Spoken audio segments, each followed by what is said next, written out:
Dankie Here, dat ons kan weet, kan ervaar, dat U nou hier is. Om ons te ontmoet, om ons te kom seën, om ons te kom leer deur U woord. Ek bid Here dat U elkeen wat vanmôre hier is, of wat ingeskakel is op hierdie diens, dat U vir hulle sal kom seën met 'n bewustheid van U oneindige liefde. Ja Here, en dat U hulle met oop arms ontvang. Dit is wat U begeer, Here, dat ons U teenwoordigheid sal kom opsoek, dat ons sal kom kuier by U, en ons harte van aanbidding teenoor U sal uitstort. Seën U woord, Here. Kom praat vandag met ons. Ons bid dit in Jesus se naam alleen. Amen.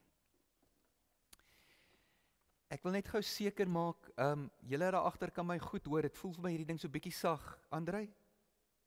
Okay, Louis, kan jy so bietjie harder hierdie mikrofoon sit? OK. Eksodus 20 vers 15 staan daar: jy mag nie steel nie. En dit is waarskynlik een van die eenvoudigste gebooie. Anders as baie van die ander gebooie is daar nie verskillende betekenisse in die Grieks of die Hebreëse woord van steel nie. Wat daar staan is presies wat dit beteken. Jy moenie iets vat wat nie aan jou behoort nie. Die gebod maak deel uit van die sogenaamde samelewingsgebooie.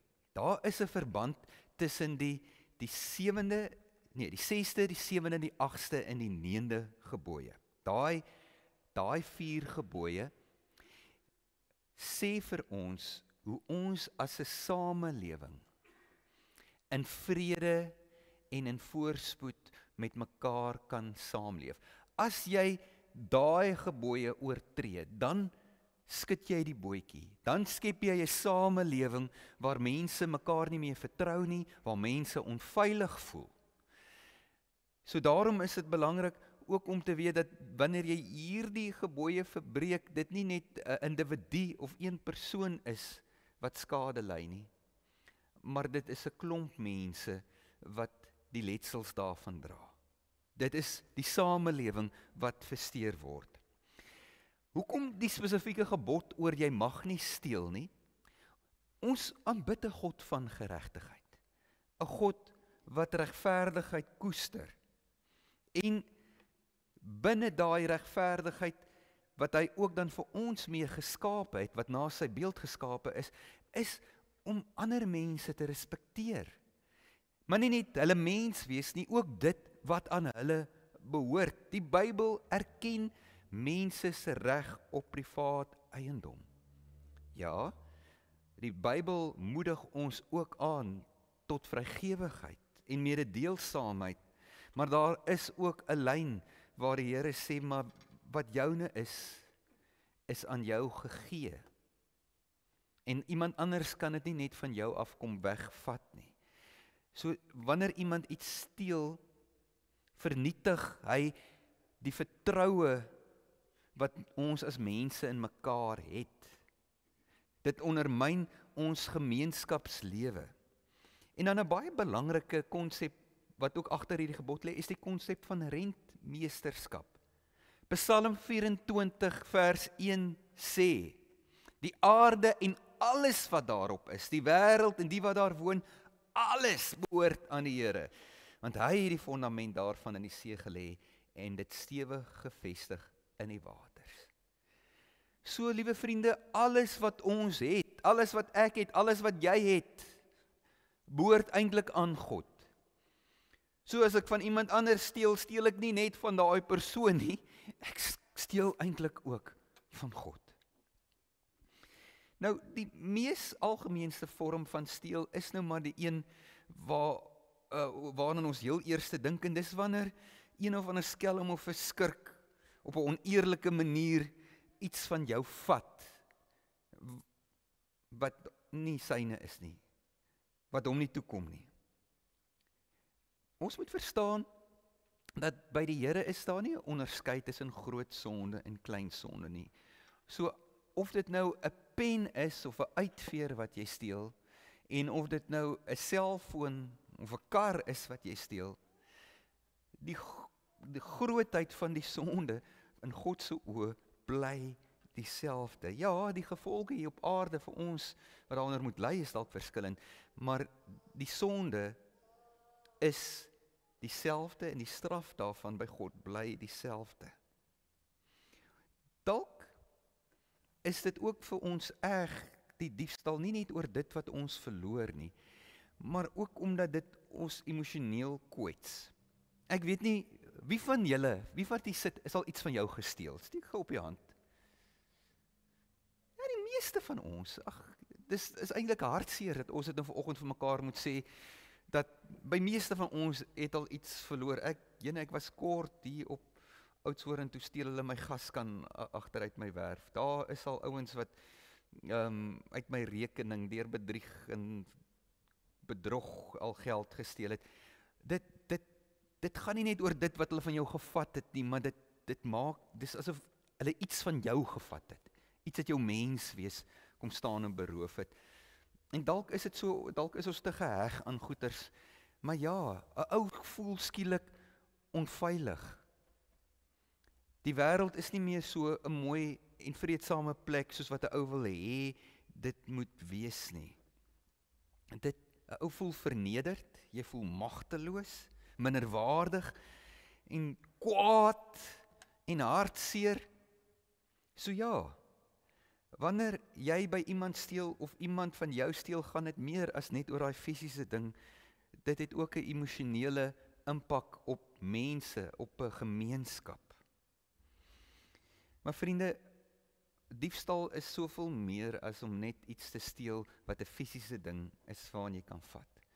Daar's ook ander tipe goeders waarin ons onsself soms skuldig maak wat ons steel. En een van die groot dinge wat ons soms steel is vreugde. Vreugde is iets wat mense kan steel. Johannes 10 vers 10 sê Jesus, 'n dief kom net steel en slag en uitroei. Maar ek het gekom dat julle die lewe kan hê en dit in oorvloed. 'n Lewe van vreugde, van volheid, En wanneer mense dan kom en hulle doen of sê iets aan iemand anders wat daai ou van sy vreugde ontneem, dan is hulle besig om te steel. Vreugde, soos julle weet, is deel van die vrug van die Gees. Dis 'n gawe, 'n geskenk wat die Here vir ons gee, dat ons blydskap in hierdie lewe kan beleef. En natuurlik beklei die vyand Satan daarteen. Hy is die groot steler van vreugde. Petrus sê hy is soos 'n brullende leeu wat rondloop om te verskeur en te verslind, om ons vreugde van ons af weg te neem. Hy wil ons beroof, maar die Satan kan dit nie self fisies doen nie. En daarom gebruik hy mense. Mense soos ek en jy, om ander mense se vreugde te steel. Soms doelbewus, soms onwetend. Ek dink die beste voorbeeld hiervan in die Bybel is wanneer een van die grootste hoogtepunte in die volk Israel se geskiedenis aanbreek. Die ark van die verbond wat vir baie jare lank op 'n ander plek was, eers in 'n ander stad, toe op 'n ander dorp, word teruggebring na Jerusalem toe. En koning Dawid is die ou wat die ark terugbring. En dan lees ons daar in 2 Samuel dat daai ongelooflike hoogtepunt, daai fantastiese dag aanbreek, toe is Dawid voor die ark en daar staan hy voor die ark die Here geloof en geprys en gedans en gesing. Hy was uit sy nate uit van vreugde oor hierdie ark wat uiteindelik tuis kom, terug in Jerusalem en in die tempel in. En dan lees ons dat sy vrou, toe sy hom sien, vir hom die volgende sê, in 2 Samuel 6 vers 20, Saul se dogter Mikal het hom tegemoet gegaan en smalend gesê, hoe waardig het die koning van Israel hom vandag gedra, Hy het hom die heeldag voor die slavinne van sy onderdane ontbloot, soos 'n onbeskaamde mens wat hom sommer ontbloot. Liewe vriende, dis nie asof Dawid kaal voor die ark uitgedans het nie. Hy het nou maar net sy koninklike toga uitgetrek om meer gemaklik te wees en meer gemaklik te dans. Maar hierdie dogter van Saul wat sy vrou was, het hom geen vreugde in die lewe gegee nie. So die oomblik toe Dawid gelukkig en vrolik en vol vreugde gevul is, kom sê sy iets vir hom om daai vreugde by hom te beroof, om te steel, om af te breek. Dit breek my hart dat ek ook sulke mense ken.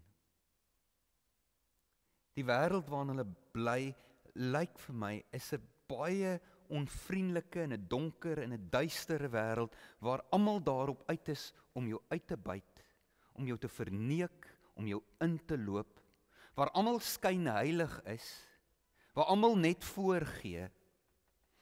En wanneer so 'n persoon iemand anders sien wat 'n bietjie gelukkig of vrolik is, dan probeer hulle hom reghelp, dat hy tog nog net kan sien die wêreld vir wat dit werklik is. Mense wat ander mense afkraak, kritiseer, afbreek, wat negatiewe opmerkings maak, wat mense probeer verkleineer. Julle ken waarskynlik ook sulke mense. Ons moet vir hulle bid, liewe vriende, want dis dikwels mense wat so ongelukkig in hulle self is, ongelukkig met hulle self en met die wêreld, dat dit is vir hulle baie moeilik om vreugde self te beleef, en dit is eintlik vir hulle iets aanstootlik. Ons moet bid vir hulle, bid dat die Here hulle sal verlos en sal verlig daarvan, dat hulle die vreugde sal raak sien, want die Here is goed, sy genade is oneindig groot, en daar is altyd, liewe vriende, ek weet nie hoeveel keer ek dit al gesê het, daar is altyd iets om voor dankbaar te wees. Kyk, nou is my hare af, ek is so dankbaar daarvoor, want in die somer, raak 'n ou se kop nogal warm met al die hare. Is altyd iets om voor dankbaar te wees. Maar vir mense soos daai, is om gelukkig te wees, is amper 'n bedreiging. Want dit pas nie in met hulle prentjie wat hulle het van die wêreld, waar almal eintlik daarop is om hulle in te loop, en die wêreld is eintlik nie so 'n goeie plek nie. Dit is 'n vorm van steel, om iemand anders se vreugde weg te vat, en ek wil jou mooi vra, moen dit nie doen nie. Ek self was ook al skuldig daaraan. Wanneer ek wil nou nie eers regtig waar die voorbeeld vertel nie, maar ek het eendag my vrou, ons was by 'n ander kerk, by ons besoekende predikant was by my kerk in Porterville, en die dominee het daai oggend 'n goeie preek gepreek, maar ek het nie van die dominee gehou nie, want dit was 'n vorige dosent van my op universiteit, en ek en hy het 'n bietjie koppe gestamp, en toe ons nou terugry huis toe sê ek so vir my vrou, ek nou bly die diens is verby om weer na hom te luister, dit was nou 'n straf. En my vrou sê vir my, Albie, jy behoort jou te skaam. Weet jy, ek sit nou en ek herkou aan wat daardie man vanoggend gesê het. Dit was my so 'n mooi preek, en ek het dit so geniet, en jy het nou daai genot wat ek uit daai preek had by my kom vat, by my kom steel. En sy was reg. Ek moes vir die Here en vir haar jammer sê, dat ek dit kon doen. So ek sê, ek is so skaam oor, ek het nou gesukkel met vandag vir julle te sê, en ek is seker, dis nie die eerste keer, en die laaste keer wat ek so iets gedoen het. Soms sê ou goeders onwetend ook. Soms besef jy nie, jy is so besig, ag julle, daar's 'n mooi uitdrukking in Afrikaans, maar julle mag nou nie aanstoot neem nie. Maar soms besef jy nie, jy is besig om op iemand anders se battery te piepie nie. Julle ken daai uitdrukking, nee. Want dis mos wat jy doen. Dis wat jy doen. Jy is besig om iemand wat opgewonde is en vreugde te beleef, kom steel jy. En soos ek sê, soms is dit onwetend, maar daarom is dit belangrik dat ons ook vir die Here sal vra, sit 'n wag voor my mond, dat ek sal dink voor ek praat, en dat ek regtig waar nie iemand anders se vreugde sal steel nie. Vreugde is deel van 'n ou se is 'n erfenis in Christus. Dis deel van jou hele lewe. Wanneer jy iemand se vreugde steel, steel jy eintlik 'n stukkie van sy lewe. En dit bring weer vir my by 'n punt wat hierdie gebooie is eintlik nie so ver uit mekaar uit nie. Hulle is eintlik in mekaar gevleg. Want om iemand se vreugde te steel is eintlik ook om 'n bietjie moord te pleeg. Jy maak iemand so klein bietjie dood as jy sy vreugde steel. 'n Ander vorm van steel is nie om iets van iemand te vat wat hy het nie, maar is om iemand nie dit te gee wat hom toekom nie. En ek dink die maklikste voorbeeld in ons samelewing is mense wat nie hulle skuld betaal nie. En ek praat nou nie van mense wat in 'n posisie beland wat hulle nie kan nie, maar ek ken sulke mense wat hulle maak skuld en hulle probeer alle maniere kry om dit nie terug te betaal nie. Dis steel. Dis steel, plain en reguit jy steel. Wat die ontvanger van inkomste probeer kil, dis ook steel. Jesus self het gesê, gee die keiser wat hom toekom. Nou kyk julle, ek betaal ook nie maklik belasting nie. Dis swaar om te sien dat jy so geld gee en dan voel jy kry niks daarvoor terug nie, maar dis nie heeltemal waar nie. Ons kry iets daarvoor terug. Ons kan dalk baie meer terugkry, maar ons kry hom iets terug. Maar dis nie ons plek om te bepaal hoeveel ons mag en moet gee nie. Kom ons volg maar die wet en gee wat ons moet toekom. Moenie nie meer gee as wat hy moet kry nie. Asseblief kry raad en hulp. Wat vir jou sê jy, daai kan jy aftrek en daai hoef jy nie te betaal nie. Maar as jy doelbewus skelm is wanneer jy jou belastingaanslag invul, dan steel jy. Dan steel jy. 'n Ander manier wat ons ook skuldig maak is wanneer jy jou tuinwerker of jou huishulp te min betaal. Daai is ook 'n vorm van steel. En ek besef dat die minimumloon deesdae so ver gegaan dat ons sukkel om dit te kan betaal.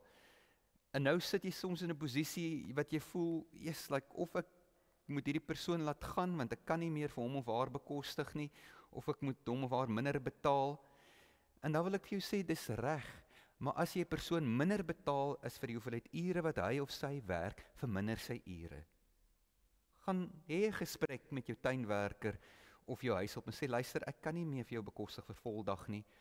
Ek kan jou halfdag bekostig en as dit nie vir jou aanvaarbaar is nie, dan is ek jammer, maar dan is dit regverdig teenoor jou dit wat ek jou kan betaal om voldag te werk.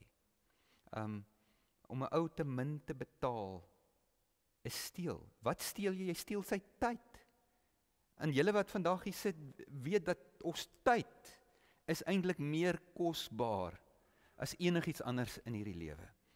Dit is ook 'n geskenk van die Here. Elke dag, elke minuut, elke sekonde is deur die Here aan jou gegee. Dis joune. En wanneer jy iemand laat werk langer ure as wat jy hom betaal, dan steel jy sy tyd, die tyd wat die Here hom gegee het. So kom ons wees maar eerlik. Daar is natuurlik die ander kant ook. En dis daai ou vir wie jy betaal wat bly wegsteek, nê? Nee. Daai ou wat jy betaal om in die tuin te werk en dan kyk jy by die venster uit, dan sien jy hy staan daar op sy vurk nou al vir 20 minute en staar net voor hom uit. Hy steel ook. Hy steel ook. As jy betaal word, dan moet jy 'n billike diens lewer. Jy moet doen waarvoor jy betaal word, anders steel jy ook. So ja, dit gaan oor regverdigheid, dit gaan oor geregtigheid. Dit bring my terug na Psalm 24, wat sê, uiteindelik alles behoort aan God, ons geld, ons besittings, ons tyd. En ons mag nie van God steel nie. Maar weer eens, wat is die teenoorgestelde van steel dan nou? Wat is dit wat die Here verlang, wat ons positief moet doen? Is om vrygewig te wees, mededeelsaam te wees met ons besittings, ons geld, maar ook in ons tyd. Dat ons nie sal neem uit hierdie lewe en neem van ander mense nie, maar dat ons sal toevoeg, dat ons waarde sal gee aan ander mense se lewe, dat ons sal toevoeg ook in hulle vreugde, in hulle lewensvreugde, deur die dinge wat ons doen, die dinge wat ons sê, die komplimente wat ons gee, Soms is dit eenvoudige goeders waarin ons waarde kan toevoeg by mense se lewe om te gee. Wees regverdig. Wees vrygewig. Wees positief. Dit is wat God verlang. Amen. Kom ons bid saam. Hemelse Vader, baie, baie dankie dat U vir ons alles gegee het wat ons het. Dankie, Here, dat U so goed is vir ons. En dan jammer, Here, dat ons selfsugtig is daarmee. Jammer dat ons nie altyd so mededeelsaam en vrygewig is soos wat U van ons vra nie. En Here, jammer dat ons nie altyd so eerlik is wanneer ons sekere vorms moet invul of sekere vrae moet beantwoord nie. Ag, Here, ons is en bly sondaars. Ons kom bely dit vanmôre weer voor U. En daarom kan ons maar net dankie sê vir U vergifnis en vra, Here, help ons om beter te wees. Help ons dat ons U liefde en U sin vir regverdigheid sal uitleef, dat ander mense dit sal raak sien. Want U is 'n regverdige God. Ja, Here, kom verander ons gesindheid, kom verander ons manier van dink, dat ons altyd geregtigheid sal nastreef. Nie net geregtigheid vir onsself nie, maar ook vir hulle rondom ons. Ek bid dit in Jesus se naam alleen. Amen.